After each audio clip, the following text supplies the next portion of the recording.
चला तर आज आपण बघूया शिळ्या भातापासून कुरकुरीत असे कुरकुरे कसे बनवायचे। तुम्ही आवाजही ऐकू शकता।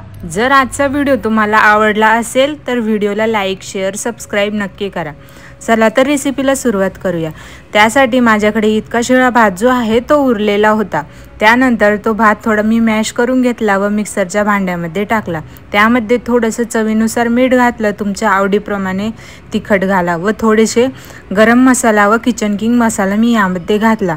छान असं मिक्सरला बारीक पेस्ट करून घेतली व व्हिडिओमध्ये दिसते त्याप्रमाणे अगदी बारीक असं आपल्याला काढून घ्यायचं आहे।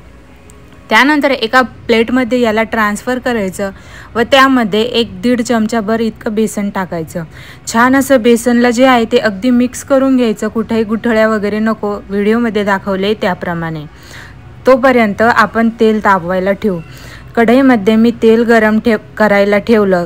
जोपर्यंत तेल गरम होतंय तोपर्यंत आपण जी शिळ्या भाताची पेस्ट केलेली होती ती एखाद्या पिशवीमध्ये भरून घेऊ। तुमच्या घरी दुधाची पिशवी असेल किंवा मिठाची वगैरे असेल त्यात तुम्ही भरू शकता। मी जिऱ्याच्या पिशवीमध्ये भरली व खालून थोडासा कट दिला। त्यानंतर कढईमध्ये तेल तापल्यानंतर हळूहळू आपल्याला हे कुरकुरे जे आहे ते सोडून द्यायचे व अगदी कमी आचेवर डीप फ्राय करून घ्यायची। छान असे आपले कुरकुरीत कुरकुरे फक्त आणि फक्त 5 मिनिटात तयार आहे। चला तर व्हिडिओ आवडला असेल तर व्हिडिओला लाईक शेअर सबस्क्राइब